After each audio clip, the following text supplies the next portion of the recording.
Wait, अगर आप इस वीडियो पे क्लिक कर रहे हो तो आपका भी सेम प्रॉब्लम है कि डीएसए और सीजीपीए को कैसे बैलेंस करें चीज़ों को लेके। तो जैसे कि ज़्यादातर जो इंजीनियरिंग स्टूडेंट होते हैं ये सोचते हैं कि शायद उनमें ही कोई कमी होगा, सीजीपीए लो है, डीएसए स्टार्ट किया पर बीच में ही छोड़ दिया। लेकिन सच तो ये है कि ये प्रॉब्लम आपका नहीं है, ये एक प्रॉब्लम इंटेलिजेंस की कमी है, एक कन्फ्यूज़न की है। इस वीडियो में मैं बताने वाला हूँ कि most of the student CGPA और डीएसए दोनों में क्यों फेल हो जाते हैं, और वो रियल रीजन जो कोई क्लियर नहीं कर पाता उनके बारे में मैं बात करूंगा।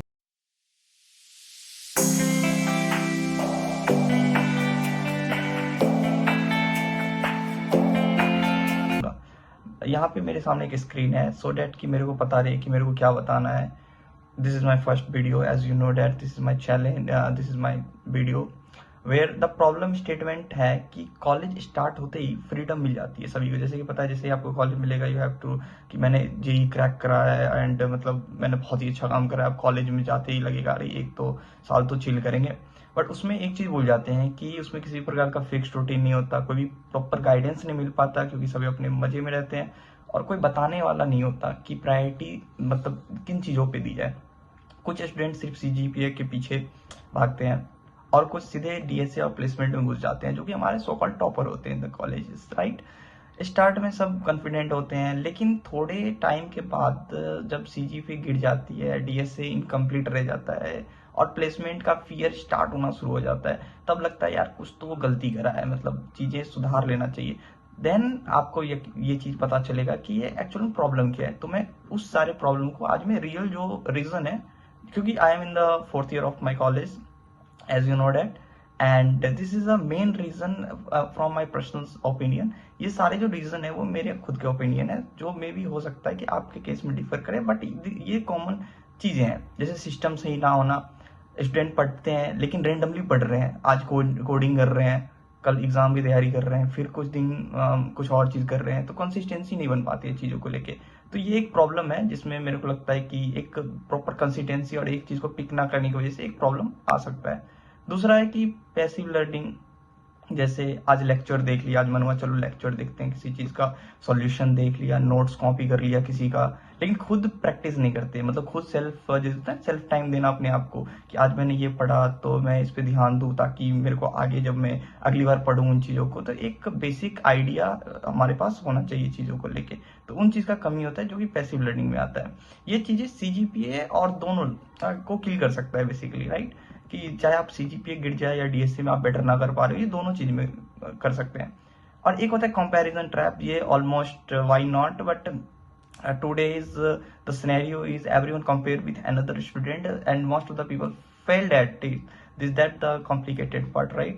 बट स्टूडेंट अपने आप को टॉपर्स या यूट्यूबर से कंपेयर कर रहे होते हैं कि भाई मैं इतना क्यों नहीं, मतलब भैया इतने अच्छे हैं, मतलब माइक्रोसॉफ्ट गूगल में पहुंच गए हैं, मैं मेरे से एक कॉलेज का सही से रैंक नहीं बन पा रहा, चीज़ों को मैं डीएससी नहीं कर पा रहा हूँ, तो वो इतना कर रहा है मैं कुछ भी नहीं कर सकता, ऐसा करके ख्याल आना, ये सारा का सारा चीज हो सकता है। इससे मोटिवेशन नहीं आता, सिर्फ गिल्ट आता है। तो सो ये रीजन है, अपने आप को किसी से कंपेयर मत करना, you are the best in your life, समझे। तो ये कंपेरिजन वाली चीज नहीं है। एंड चौथा जो रीजन है वो है या तो मैं सिर्फ सीजीपीए बढ़ाऊंगा, मतलब या तो मैं सिर्फ डीएसए करूंगा, लेकिन रियलिटी ये है कि अगर आप चाहो तो आप दोनों एक साथ कर सकते हो। अगर मैं अपनी एग्जांपल ले लूं तो मेरा जो सीजीपीए है वो almost 8.8 CGPA till now, and the DSA जो है मेरा ऑलमोस्ट, मैंने एक अमेजोन का भी दिया है ओए असेसमेंट, एंड वहां पे मैंने ये आई complete almost 350 plus question on among the all the various platform, और कंटेंट भी मैं दे रहा हूँ। तो मेरे को लगता है दोनों चीज करना, मतलब अगर सही से बैलेंस किया जाए चीजों को तो ईजी है। एंड लास्ट पार्ट, अगर मैं, ये चार रीजन है जो कॉमन है, जो मोस्ट ऑफ द स्टूडेंट में देखा गया है, बट द रियल ट्रुथ की बात करा जाए तो सच ये है कि सीजीपीए और डीएसए एक दूसरे के एनिमीज नहीं होते। मतलब अगर आप चाहो तो, अगर दोनों फेल इसलिए होते हैं क्योंकि रूटीन सही नहीं होता, पहला मैंने कारण बताया, रिवीजन नहीं कर पा रहे होते हो, ये भी दूसरा कारण है, कंसिस्टेंसी नहीं होती, या ज्यादा ओवर थिंकिंग करने लगते हो कि भाई मेरे से एग्जाम में ये बंदा आगे है, and you know just comparing things like that. Daily 2 से 3 फोकस्ड आवर भी काफी होता है अगर प्रॉपरली यूज किया जाए तो। एवरेज स्टूडेंट को तो एक्सट्रीम हार्ड वर्क करने की जरूरत नहीं होती, उसको क्लैरिटी और डिसिप्लिन चाहिए होता है ताकि वो एक सही डायरेक्शन में जा पाए।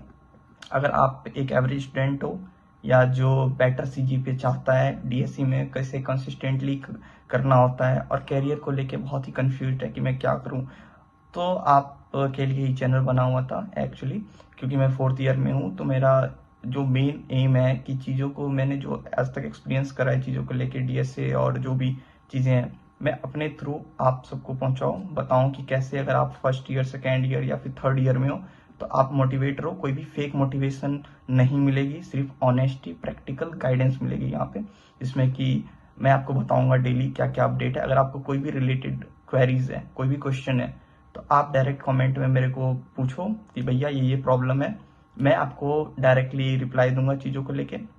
और लिंक्डइन का भी है प्रोफाइल, तो अगर आपने लिंक्डइन का प्रोफाइल नहीं बनाया बना लो, ये आपके लिए ज़रूरत होगा आगे चल के। आप अगर फर्स्ट ईयर में हो या सेकेंड ईयर में हो तो आप जब लास्ट आगे चलते रहोगे तो वहाँ पे पता चलेगा कि 4th ईयर में जाके कि मोस्ट ऑफ द चीज़ें हैं वो लिंक्डइन को अपना पॉलिश रखना होता है।